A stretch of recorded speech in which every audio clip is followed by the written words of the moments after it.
एहसन साहब, आप तो प्लानिंग के खुद वजीर हैं, आपके पास तो पूरी तफसीलात होंगी, कैसे इससे निपटेंगे आप? देखिए, जैसे जनरल सईद साहब ने भी कहा, मैं समझता हूँ कि इंडिया ने ये जो पूरा सिनेरियो था इसमें अपनी डिप्लोमेटिक डिफीट का सबब खुद ही पैदा किया। पाकिस्तान को एक बड़े हाई मॉरल ग्राउंड मिला। सबसे पहले जब वज़ीर आज़म ने जो उनकी काकूल एकेडमी में तकरीर थी उसमें ये पेशकश की कि हम किसी किस्म की इंटरनेशनल इन्वेस्टिगेशन के लिए तैयार हैं कि पाकिस्तान का इस वाक़े से, पहलगाम के वाक़े से कोई अमल दखल नहीं है और हम हर किस्म की सपोर्ट देने के लिए तैयार हैं किसी भी इंटरनेशनल इन्वेस्टिगेशन को जो ट्रांसपेरेंटली इस चीज़ की तहकीकात करे। जब उसको नज़रअंदाज करके भारत ने एक तरफ़ा कार्रवाई की, मैं समझता हूँ कि भारत ने सबसे पहले अपनी सफारती शिकस्त का वहीं सबब किया। पूरी दुनिया ने कहा कि पाकिस्तान ने बिल्कुल जायज़ बात की, आप किस तरह से तहकीकात के बगैर किसी को इल्ज़ाम दे सकते हैं।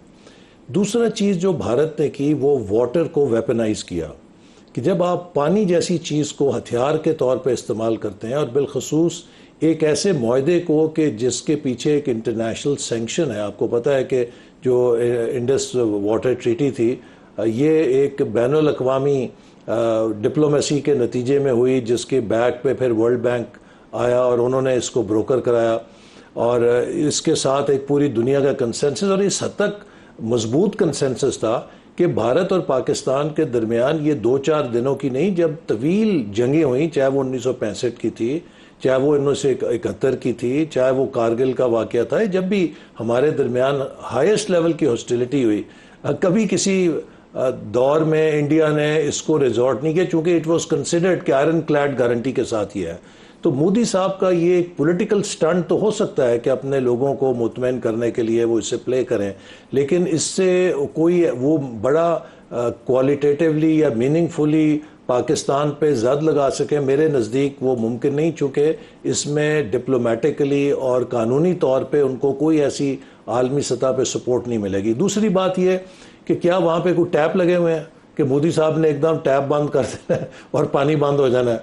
देखिए, जो वो वहाँ डिस्ट्रप्शन क्रिएट कर सकते हैं, वो बस वो बागीहार से कर सकते हैं, किशनगंगा से कर सकते हैं, वो ये कर सकते हैं कि जो हैं। आपका बेवक्त पानी खोल दें, आपको फ्लडिंग करने की कोशिश करें, उसको एक वेपन के तौर पे इस्तेमाल करें, सकते हैं, अपनी दोनों काम कर जी। सकते तो हैं। इसलिए उनको अभी शॉर्ट रन में कोई पाकिस्तान को वो बड़ा डैमेज कर सके मेरा नहीं ख्याल। अलबत्ता इसके अलावा भी हमें पाकिस्तान में जो क्लाइमेट चेंज का डेंजर है, मैं समझता हूँ कि हमें मोदी से बड़ा क्लाइमेट चेंज का डेंजर का सामना है। और पानी, आपके पास इतने वसाइल हैं जी, आपको पैसा चाहिए ना, नई डैम बनानी है, तो टाइम भी चाहिए, पैसा भी चाहिए। ये एक बहुत बड़ा चैलेंज है जिसके लिए हमें अपनी तैयारी करनी है। और बिलखसूस दियामीर भाषा डैम को, जिसमें 6 मिलियन एकड़ फीट के करीब वाटर रिजर्वायर है, उसको जल्द अज जल्द तैयार करना है। अब उसको जल्दी तैयार करने के लिए आपको डेवलपमेंट फंड चाहिए।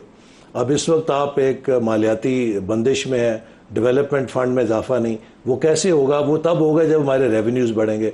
इसलिए मलिक साहब, मैं समझता हूँ कि इस वक्त पाकिस्तान के दिफा जितना ही मजबूत हमारा चैलेंज है कि हम पाकिस्तान की टैक्स टू जीडीपी रेशियो, जो दुनिया में कम तरीन मीशतों में है 10.5% ऑफ जीडीपी, इसको 16 से 18% तक कितनी देर में लेके जाते हैं। चूँकि हुकूमत कोई दरख्तों से तो पैसे नहीं लाती ना, जो टैक्स से इकट्ठा होता है वही खर्च करती है, और सूबों के पास 60% चला जाता है। जो वफाकी हुकूमत के पास बचता है उससे बमुश्किल वो कर्ज़ों की अदायगी करते हैं। तो एक चैलेंज तो ये है कि हम अपने आमदनी में इजाफा करें। अब उसके लिए 2 रास्ते हैं, या ये रास्ता है कि जो लोग टैक्स दे रहे हैं उन्हीं पर आप टैक्स और बोझ डालें, एक्सट्रैक्ट करें, और अगर उन पर बोझ नहीं डालना, जो कि पहले ही बहुत डल चुका है, और कम करना है, तो फिर आपको जो टैक्स इवेजन है उसको ब्रॉडनिंग करनी है, उसमें जाना है। ये तब मुमकिन होगा जब हर टैक्स अदा करने वाला चौकीदार बनेगा टैक्स चोरी के खिलाफ, और हुकूमत के साथ मिलकर हम इसको ख़त्म करेंगे। एक दूसरी चीज़ जो हमारी मुस्तकबिल के लिए बेहद अहम है वो ये है कि how fast we go from $32 billion export to $100 billion. क्या हम अगले 8-10 सालों में जा सकते हैं या 15 साल लगाएंगे? क्योंकि हमारी इकोनॉमिक वायबिलिटी में एक्सटर्नल सेक्टर एक बहुत अहम रोल प्ले करता है। दुनिया में हर वो मुल्क जिसने तरक्की की उसने एक्सपोर्ट लेड ग्रोथ के साथ की है। अब मैं आपको एक मिसाल देता हूँ, 1990 में हमारी एक्सपोर्ट जो है वो तकरीबन $7 अरब थी, वियतनाम की $5 अरब थी, बांग्लादेश की $2 अरब थी। आज वियतनाम 300 अरब डॉलर पे, बांग्लादेश 50 पे और हम 32 पे। ये एक सिंगुलर फेलियर है जो हमारा माजी में रहा, हमें इसको एड्रेस करना है। तो ये जो मैं आपसे कह रहा था कि अब हमारा मुआशी एजेंडा हमारे सामने होना चाहिए, इस पर हम सबको मिलकर काम करना है कि किस तरीके से अपनी आमदनी रियासत की बढ़ाएं ताकि दिफा को मजबूत करने के साथ जो क्लाइमेट चेंज का चैलेंज है, जो ह्यूमन रिसोर्स का चैलेंज है। देखिए ना, हम कई दफ़ा खुद फरेबी का शिकार होते हैं। दुनिया में कोई मुल्क नहीं है जिसने खुद को तरक्की याफ्ता करार दिया और उसमें 90% लिटरेसी ना हो।